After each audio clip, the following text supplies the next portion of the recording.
South India Shopping Mall, the wedding Mantra, సరికొత్త wedding collection, South India Shopping mall.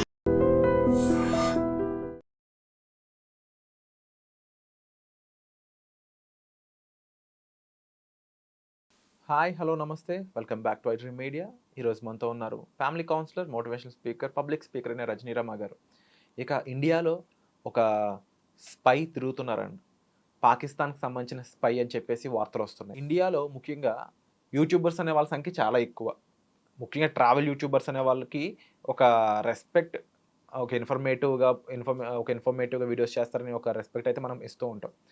అయితే జ్యోతి మల్హోత్రా అనే ఒక యూట్యూబర్ ఎవరైతే ఎక్కువగా ట్రావెలింగ్ చేస్తూ ఉంటారో ఆవిడ ఫర్ ఎగ్జాంపుల్ జూన్ నెలలో ఒక కాశ్మీర్కి వెళ్ళినట్లయితే ఆగస్ట్లో పాకిస్తాన్కి వెళ్ళేది.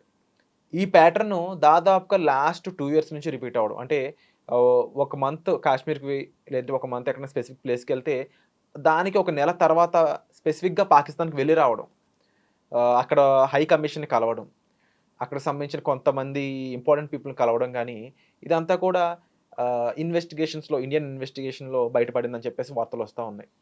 అయితే నిజంగా సొంత దేశానికి ద్రోహం చేయడం, ఇలాంటి ఆలోచన రావడం ఎంతవరకు కరెక్ట్, ఇలాంటి వాళ్ళు ఎందుకు ఇలా తయారవుతున్నారు, ఈ విషయాలంటిపై ఒక వ్యూ తీసుకుందాం. నమస్కారం అక్క. నమస్కారం. జ్యోతి మల్హోత్రా ఒక యూట్యూబర్ ఎవరైతే ఉన్నారో మన ఇండియాకి సంబంధించి ముఖ్యంగా పూరి ఆలయం అయి ఉండొచ్చు, లేదా కాశ్మీర్లో కొన్ని ప్లేసెస్లో ఆర్మీ ఉంటుంది, కొన్ని చోట్ల ఉండదు. ఇలాంటి టైంలో ఇక్కడ ఆర్మీ ఉంటుంది, ఇక్కడ ఆర్మీ ఉండదు. ఇలాంటి important crucial information Pakistan high కమిషన్కి చేరవేసింది అని చెప్పేసి వస్తున్న వార్తలు చూస్తున్నట్లయితే భయం వేస్తుంది. మన చుట్టుపక్కల ఎవరున్నారో, ఎటువంటి ఇన్ఫర్మేషన్ ఏ కంట్రీకి వెళ్తుందో, దేశంలో రక్షణ ఎంత, మన ఆర్మీ పటిష్టంగా ఉంది, మన దేశ ప్రధాని చాలా తెలివైన వాళ్ళు, ఆయన తీసుకుంటున్న చర్యలు కానీ జాగ్రత్తలు కానీ చాలా గొప్పవి. అయినప్పటికీ ఇంటి దొంగని ఈశ్వరుడైనా పట్టుకోలేడు అనే విధంగా వీళ్ళ చేష్టలు ఉన్నాయి. అసలు ఇలాంటి వాళ్ళు ఎందుకు తయారవుతున్నారు, ఎలా తయారవుతున్నారు అంటారు? పక్కలో బల్లెం. వీళ్ళు మనకు పక్కనే ఉండే మనకు తెలీదు. ఇలాంటి వాళ్ళు ఇంకా ఎంతమంది ఉన్నారో కూడా తెలియదు. ఈవిడ మనకి ఒక అమ్మాయి చక్కగా ట్రావెలింగ్ చేస్తూ యూట్యూబ్ ఓపెన్ చేసి చక్కగా అన్ని విషయాలు అందరికీ తెలియజేస్తుంది. బాగుంది. అక్కడికి మనకి అన్ని ప్లేసులకి మనం వెళ్ళి చూడలేము కాబట్టి ఒక ఆడపిల్ల చక్కగా అంత ధైర్యంగా ట్రావెలింగ్ చేస్తూ అన్ని విషయాల్ని ఇంటర్వ్యూ చేస్తూ అందరికీ చూపిస్తూ, ఇది గొప్ప విషయమే నా దృష్టిలో అయితే. మనం ఇక్కడి నుంచి అక్కడికి ఒక్కళ్ళం వెళ్ళాలంటే భయపడే రోజులు ఉండేవి ఒకప్పుడు. ఇప్పుడు అందరూ అమ్మాయిలు చక్కగా అన్ని చోట్లకి వెళ్ళిపోతున్నారు, అన్నీ చేస్తున్నారు. ఇది అది అని కాకుండా అన్ని రంగాల్లో చక్కగా ముందుకు వెళ్తున్నారు. అంటే పెరుగుట విరుగుట కొరకే అన్నట్టు అంత ఎదిగినప్పుడు ఒక మంచిని సాధించాలి, ఒక మంచి విషయాన్ని ప్రూవ్ చేయాలి. ఇప్పుడు నువ్వు అన్నట్టు ఇప్పుడు పాకిస్తాన్ వాళ్ళతోటి ఈవిడ ఆ పనులు చేయడం అనేది చాలా అంటే నష్టం, చాలా ద్రోహం దేశానికి. దేశద్రోహులు అంటారు ఇలాంటి వాళ్ళని. అంటే ఈమె ఇంటెన్షన్గా వెళ్ళి అలాగా చేస్తుందా, చెయ్యవలసి వచ్చిందా, వాళ్ళు ఏమన్నా ఈమెని యూట్యూబర్గా ఈమెని ఫాలో అయ్యి ఏమన్నా చేశారా, అప్రోచ్ అయ్యి లొంగ తీసుకొని నువ్వు చేయాలి అని చెప్పారా, మనకి తెలీదు. ఏది ఏమైనా ఇవి ఏమైతే వాళ్ళతో టచ్లో ఉంటుంది. అయితే పాకిస్తాన్ కూడా వెళ్ళి అక్కడ కూడా ఏదో రీల్స్ వీడియోస్ చేసి అందరికీ అన్నీ చూపించి అలరించింది. ఓకే, అంతవరకు బాగుంది. తర్వాత అలా వెళ్ళినప్పుడు వాళ్ళని కలవాల్సిన అవసరం ఏముంది అంటే నాకు వచ్చిన అనుమానం మాత్రమే ఇది. మేబీ వాళ్ళు ఇండియా నుంచి వచ్చింది కాబట్టి, యూట్యూబర్ కాబట్టి ఈమెతో మనకు ఏమైనా పని అవుతుందా? ఆ యాంగిల్లో వాళ్ళు ఏమన్నా అట్రాక్ట్ చేశారేమో కదా, ట్రాప్లో ఈవిడే పడింది. మేబీ పడి ఉండొచ్చు.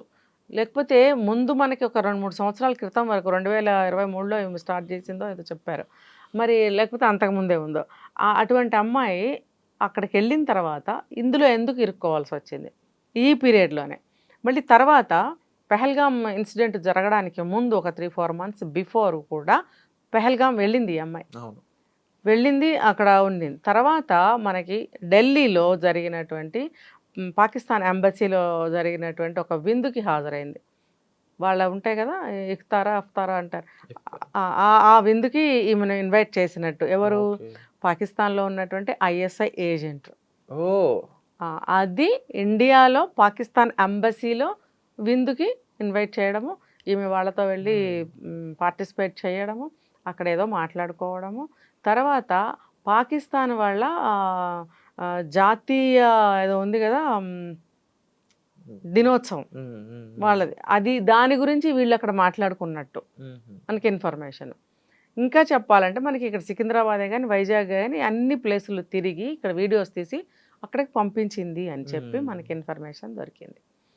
అయితే దాంట్లో ఏముంటుంది ఇన్ఫర్మేషన్? ఇప్పుడు మామూలుగా వీడియోలు తీసుకునే అమ్మాయి కదా, ఎస్ ఇప్పుడు వీడియోలు తీసే ఆవిడే యూట్యూబరే. నీకు కావాల్సింది నువ్వు వెతుక్కుంటావు ఆ వీడియోలో, అవును, నాకు కావాల్సింది నేను వెతుక్కుంటాను వెరీ ఇంటెలిజెంట్ కదా. అవును, మరి అప్పుడు వీడియో తీసింది మా అందరం చూసాం కదా, అంటే- ఏముంది అందులో అంటే నాకు కావాల్సింది ఏదో ఉంది భయ్ అందులో.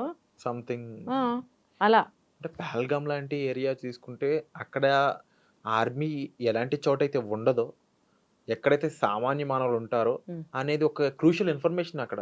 అవును అలాంటి ఇన్ఫర్మేషన్ వెళ్ళిందంటే ఈజీగా వాళ్ళు అక్కడ వచ్చి ఆర్మీ ఉండదు కూడా అంత ధైర్యంగా అటాక్ చేశారు. ఖచ్చితంగా. సో అది ఒక క్రూషియల్ ఇన్ఫర్మేషన్. ముఖ్యంగా ఈవిడ వీడియోస్ చేసింది కూడా అటువంటి ప్లేసుల్లోనే చేసింది, నియర్ బై. అది ఇంటెన్షన్తోనే అని చెప్తున్నారు. మనమెవరో నిర్ధారించడానికి మన ఊరికే దాని గురించి చెప్పుకుంటున్నాం అంతవరకే. వాళ్ళు మనకు వచ్చిన ఇన్ఫర్మేషన్ అట్లా ఉంది. ఈవిడ ఎక్కడైతే వీడియో తీస్తుందో అక్కడ అవి ఉన్నాయి అని చెప్పి వాళ్ళకి తెలియపరచడం కోసం ఆ వీడియోస్ని అక్కడ చిత్రించి పంపించడము. అంటే వాళ్ళకి అందింది కదా, ఓహో ఇవి ఎక్కడ ఉన్నాయా మనకు. ఓకే, పెహల్గామ్ ఇన్సిడెంట్ జరగడానికి ముందు ఇది జరిగింది. అలాగే ఇప్పుడు ఇక్కడ ఇవన్నీ వీడియో తీసి పంపిస్తున్నప్పుడు ఇక్కడ ఏమైనా జరగబోతుందా?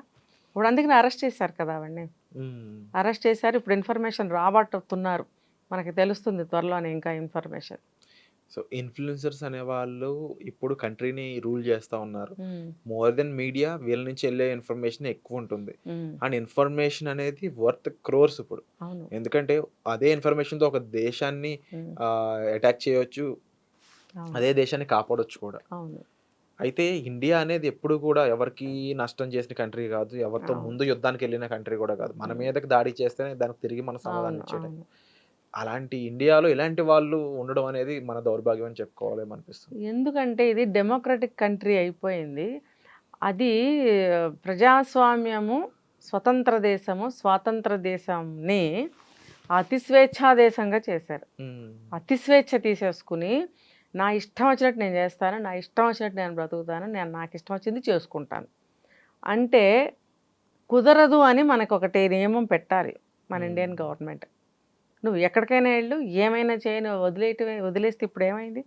నువ్వు ఇక్కడి నుంచి యూట్యూబర్ అయితే నువ్వు ఇక్కడ లోకల్ చేసుకో, నువ్వు అక్కడికి ఎందుకు వెళ్ళాలి? తర్వాత దానికి కూడా రూల్స్ అండ్ రెగ్యులేషన్స్ అనేవి పెట్టాలి. యూట్యూబర్స్కి కూడా ఎక్కడికి వెళ్ళాలి, ఏం చేయాలి, పర్మిషన్స్ తీసుకోవాలి లోకల్లో అయినా సరే. అప్పుడు దాని మీద కొంత అజమాయిషి, నిఘా అనేది ఉంటుంది. ఇలా ఫ్రీగా వదిలేస్తే ఎవరు పడితే వాళ్ళు యూట్యూబ్లు చేసేస్తారు. అందులో ఏం వెళ్తున్నాయో ఏం వస్తున్నాయో అది దేశద్రోహం. ఇప్పుడు మోడీ గారు ఎంత కష్టపడుతున్నారు ఆయన ఈ ఏజ్లో, దేశం కోసం ఆయన ఒక్కళ్ళు కష్టపడుతుంటే మనందరం హాయిగా కూర్చున్నాం. అంటే మనకి ఎవరికి బాధ్యత లేదా? సరే లేదు, పోని ఆయన మీద వదిలేసి మనం కూర్చుంటున్నామా చేతులు ముడుచుకుని? వ్యధోపనలు చేసేవాళ్ళు ఎంతమంది ఉన్నారు. ఇప్పుడు ఈ అమ్మాయినే తీసుకో, నీ యూట్యూబ్ నువ్వు చేసుకోకుండా నువ్వు దేశద్రోహానికి ఎందుకు పాల్పడ్డావు? అది ఏమవుతుందో తెలిసే చేసావా నువ్వు? అంటే ఇదే కంట్రీలో వాళ్ళ రిలేటివ్స్ ఉంటారు, వాళ్ళని కన్ను పెంచిన తల్లిదండ్రులు ఉంటారు. అండ్ ఈ నేల మనది అనే ఒక ఆ దేశ భక్తి ఎందుకు వాళ్ళకి రావట్లేదు. ప్రలోభాలకి లోబడిపోయి వాటికి లొంగిపోతున్నారు. మనం పుట్టిన చోటు కంటే మనం పెంచిన వాళ్ళకంటే కూడా డబ్బు ఎక్కువైపోయిన రోజులు అంటారు. అంతే మరి. అదే పైసే పరమాత్మ, డబ్బుతోనే అంత ఈజీ మనీ. సో ఇక దేశ రక్షణ పరంగా చూస్తే ఇంకా ఎలాంటి వాళ్ళు ఎంతమంది ఉండే ఛాన్స్ ఉందో, వాళ్ళని ఎలా అరికట్టాలి, ఇండివిజువల్గా ఒక పౌరుడిగా మనం ఎలాంటి చర్యలు తీసుకుంటూ ఉండాలి, మనం ఎలా జాగ్రత్తగా ఉండాలి కూడా కాస్త ఒక్క మాట చెప్తారు. అది ఇప్పుడు ఈ అమ్మాయి ముందు తనకే డేంజర్ రావచ్చు. ఇప్పుడు బాగుండొచ్చు కానీ తనకే డేంజర్ రావచ్చు. ఇప్పుడు వచ్చింది కదా ఆల్రెడీ, ఆ అమ్మాయిని అరెస్ట్ చేశారు. ఫర్దర్గా ఏదైనా ఇన్ఫర్మేషన్స్ వస్తే ఇంకా యాక్షన్స్ ఎట్లా కఠినంగా ఉంటాయి, ఆ అమ్మాయికి బాధే కదా. తెలుసుకోవాలి ముందుగానే. ప్రతి ఒక్క పౌరుడి బాధ్యత దేశంలో. ఇప్పుడు ఇంట్లో నాన్న సంపాదిస్తే అందరం తినేవాళ్ళం ఒకప్పుడు. ఇప్పుడు తర్వాత అమ్మా నాన్న కొంతమంది సంపాదించారు, కొంతమంది ఒక నాన్నే సంపాదించారు. ఇప్పుడు అమ్మా నాన్న ఇద్దరు సంపాదిస్తున్నారు. అంటే ఇప్పుడు ఇంకా చెప్పాలంటే ఫ్యామిలీలో అందరూ సంపాదించే స్థితికి ఇప్పుడు వచ్చారు. అంటే ఏంటి, ఇంట్లో అందరం సంపాదిస్తే కానీ మనం సొసైటీలో ఒక ప్లేస్లో మనం ఉండాలి, ఒక ఐడెంటిటీ మనకు ఉండదు. అనేది అర్థమైనప్పుడు దేశం కోసం మరి ఎలా ఆలోచించాలి కదా? ఒక ప్రతి వీధి ప్రతి ఊరు కలిస్తే ఒక దేశం అయింది. మరి అందరూ కలిసి దేశం కోసం ఆలోచించాలి. కనీసం మనం ఏం చేయలేకపోయినా, మనం మంచి చేయలేకపోతే కనీసం చెడన్న చేయకుండా ఉండాలి. మనకి చేత కాకపోతే చేతులు ముడుచుకుని కూర్చోవాలే కానీ ఇలాంటి పనులు ఇలాంటి చేష్టలు చేయకూడదు. అండ్ ఒక మంచి వ్యూ అయితే మీరు మాకు ఇచ్చారు and thank you so much for the information. Thank you. నిజంగా ప్రస్తుతం ఉన్నటువంటి సమాజం దేనికి ప్రయారిటీ ఇస్తుంది? ఆర్థిక సంబంధాల చుట్టూ మాత్రమే తిరుగుతోంది. మళ్ళీ ఎన్నికలంగానే చాలా విరక్తి కలుగుతున్నాం. మంచి అనిపిస్తుంది కదా, లేడీస్ కూడా ఛాలెంజింగ్ జాబ్స్ చేసినప్పుడు చాలా బాగుంటది. ట్రాఫిక్ అసిస్టెంట్స్ గా నియమించిన ట్రాన్స్జెండర్స్ అందరితో సాల్యూట్ చేయించుకుంటున్నారు. ఫుడ్ డెలివరీ ఇవ్వటానికి వెళ్ళినటువంటి డెలివరీ బాయ్ అనిల్ పై కళ్ళ ముందు